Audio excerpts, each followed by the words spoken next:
ഇപ്പൊ സമയം രാവിലെ 5 മണിയാണ്. നമുക്കിന്ന് ഗസ്റ്റ് ഉണ്ട് ഗൈസ്. അപ്പൊ നമ്മളിപ്പോൾ അവരെ പിക്ക് ചെയ്യാൻ വേണ്ടി പോവാണ് കേട്ടോ.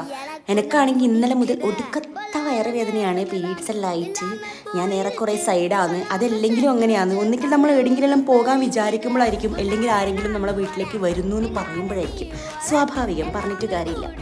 നിങ്ങൾ വിചാരിക്കുന്നുണ്ടാവും ഇത് ആരാപ്പാ ഇത്രയും വലിയ ഗസ്റ്റ് എന്ന് പറയാനൊന്നുമില്ല ഗൈസ്. എൻ്റെ അനിയനും അനിയത്തിയും വരുന്നുണ്ട് 2-3 ദിവസം നിൽക്കാൻ വേണ്ടി. അമ്മയില്ല, അമ്മേനെ ഞങ്ങൾ കുറേ നിർബന്ധിച്ചായിരുന്നു. പക്ഷേ അമ്മക്ക് ലീവിൻ്റെ കുറേ പ്രശ്നങ്ങളുകൊണ്ട് അമ്മ വന്നിട്ടില്ല കേട്ടോ. രാവിലെ തന്നെ പിള്ളേർക്ക് എന്തായാലും 10-15 മിനിറ്റ് നല്ല പോസ്റ്റ് കിട്ടി. പറഞ്ഞിട്ട് കാര്യമില്ല, എത്തുന്നതിന് മുന്നേ വിളിക്കാൻ പറഞ്ഞിട്ട് എത്തിക്കഴിഞ്ഞതിന് ശേഷമാണ് നമ്മളെ വിളിക്കുന്നത്. നമ്മൾ പിന്നെ അപ്പോഴാണല്ലോ വിളിക്കുന്നത്. യാത്രയും ഉറക്കല്ല എങ്ങനെ ഉണ്ടായിരുന്നു മക്കളെ എന്ന് വെച്ചപ്പം ഓൻ പറഞ്ഞു ഞാൻ നല്ലോണം ഉറങ്ങിനി, പക്ഷെ ഓളൊരു പൊടി ഉറങ്ങിയിട്ടില്ല. ഓളോട് ചോദിച്ചപ്പോൾ ഓള് പറഞ്ഞു ഞാൻ എടുത്തുന്നത് വരെ ഓരോന്ന് കഴിച്ചുകൊണ്ടിരിക്കലേന്നു. അതല്ലെങ്കിലും ഈ നൈറ്റ് ട്രാവൽ ചെയ്ത് പോകുമ്പം ഇവൾ ഉറങ്ങാറേ ഇല്ല ഗൈസ്. അതെന്താ സംഭവം എന്ന് എനിക്കിതുവരെ മനസ്സിലായിട്ടില്ല. അതുകൊണ്ട് എന്തായാലും വീട്ടിലെത്തി സ്ഥിതിക്ക് നമ്മളെല്ലാവരും മൂടി പതച്ച് കിടന്നുറങ്ങി കുറച്ച് നേരം. അപ്പം അത്രയും